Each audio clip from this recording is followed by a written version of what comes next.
네, 장관님 이번에 서희초 교사 사망 사건 이후에 5주차 전국의 선생님들이 집회를 매 주말마다 하고 있는 거 아시죠? 네, 사태의 심각성을 잘 알고 계시죠? 그럼요. 네.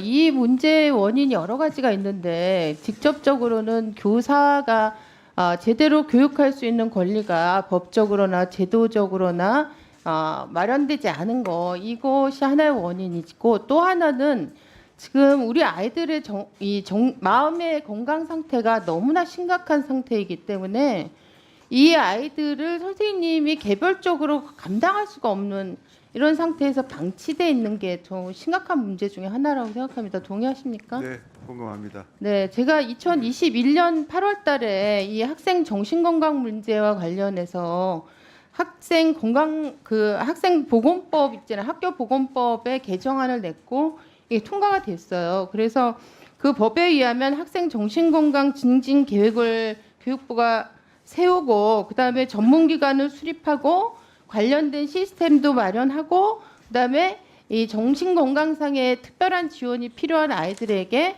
특별한 건강 서비스를 제공하게 되어 있거든요. 그렇게 된 지 지금 2년이 지났습니다. 그런데 굉장히 이 문제가 현실적으로 진전이 없기 때문에 선생님들의 고통은 더 이제 커지는 것 같아요. 이번에 서희초 사건이 나고 나서도 사실은 경기도의 특수 그 교육 대상 학생도 그랬고, 세종의 뭐 왕의 이런 DNA 이런 얘기 나왔던 학생도 특별한 어떤 관리가 필요한 학생이라는 게 드러났잖아요. 이런 아이들을 과연 지금의 학교 시스템에서 충분히 이제 교육적으로 지원할 수 있느냐, 이런 문제를 이제 제기했다고 생각이 드는데, 요번에 이제 결산과 관련해서 보면은 2018년하고 19년에 학생 자살자 수 혹시 알고 계세요? 네, 20년에 148명입니다. 아니, 2018년에 19년에가 144명이고요. 네. 21년하고 22년에는 200명 가까이 돼요. 네, 네. 193명, 197명입니다. 그리고 특히 뭐가 중요한 새로운 변화가 나타났냐면, 초등학생 자살자 수가 3명이었다가 18년에 3명이었다가 22년에는 11명이 됐어요. 그러니까 자살 학생 수도 급격하게 늘어나고 저연령화된다는 거죠. 알고 계십니까? 네, 네. 네. 지금 여기에 관해서 교육부가 이제 관리를 하고 있나, 현황 파악을 하고 있나 제가 물어봤어요. 근데 파악이 안 되고 있더라고요. 알고 계시나요? 특히 이제 코로나를 겪고 나서 이게 전 사회적으로 굉장히 심각한 문제가 됐잖아요. 코비드 세대라는 말까지 나온 거 알고 계시잖아요. 그죠? 네, 네. 이게 아이들의 정신건강과 심리적인 어떤 상태에서 굉장히 심각한 문제가 발생됐고, 사실 이게 해결이 안 되면 학습이라고 하는 것도 불가능하다. 뭐 기초학력 이런 얘기 하는데, 심리 정서적으로 불안정한 상태에서 아무리 거기다가 지식을 부어넣어도 기초학력이 향상될 수가 없잖아요. 그죠? 그러면 그렇습니다. 교육부 장관님께서는 이 문제와 관련해서 제가 볼 때는 심각하게 인식하고 대처를 해야 된다고 생각하는데, 관리 통계나 이런 것들이 관리조차 안 되고 있다는 건 제가 볼 때 직무유기 아닌가 싶어요. 직무유기. PT를 한번 보시면 자해 학생이 최근에 많이 늘어나서, 자해 학생이 뭔지 아시죠? 네, 네. 네, PT 한번 보세요. 자해 학생이 늘어났습니다. 그래서 2019년 대비해 세종 같은 경우는 7.5배, 경기도 같은 경우는 4배, 부산 거의 4배. 이런 애들이 공부를 제대로 할 수 있을까요? 학교 생활을 정상적으로 할 수 있을까요? 교우 관계가 제대로 될까요?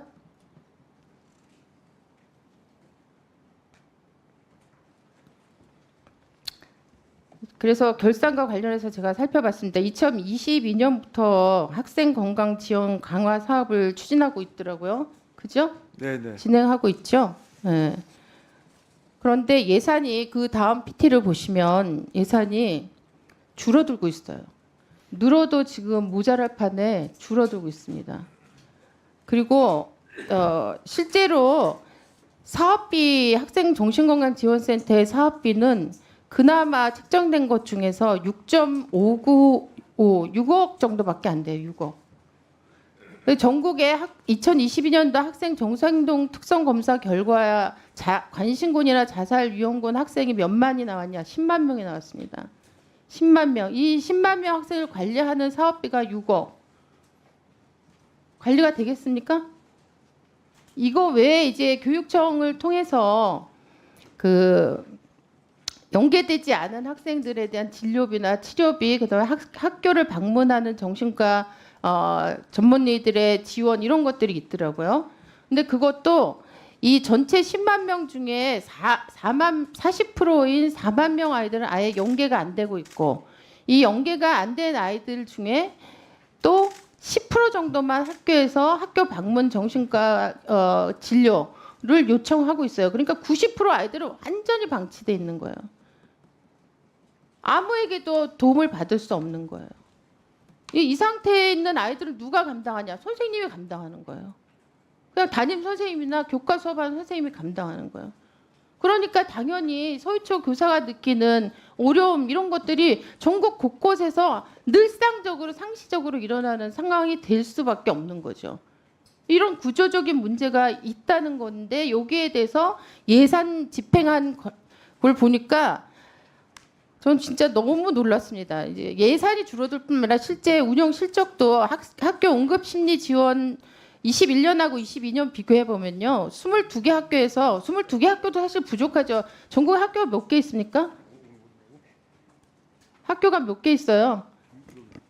11,000개 있잖아요. 네, 그죠? 네. 그중에 22개 학교가 운영 실적이 있었는데 이게 작년도는 3개 학교로 줄었어요. 도대체 뭐 하고 있는 겁니까, 지금? 고심은 잘 만들면 해결되는 문제가 아닙니다. 이게 생활지도 고심은 잘 만들면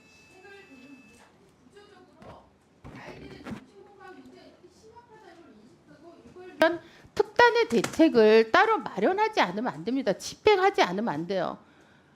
생활지도권을 아무리 행사한다고 해도 아이들 상태가 이런 상태인데 선생님이 거기에 대해서 어떤 식의 그 관리를 할 수 있겠어요.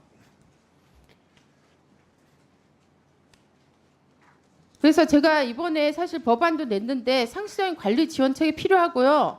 심리 상담 행동 전문가 배치해야 되고요. 그다음 학교가 의뢰하면 치료 연계할 수 있는 연계만 구축해야 되고요. 그걸 위해서 대폭적인 예산을 책정해야 돼요. 대폭적인 예산을. 별도의 특단의 예산을 집행해야 됩니다. 지금 작년 지금 결산 과정에서 나온 이런 식의 정도의 예산 가지고는 안 돼요.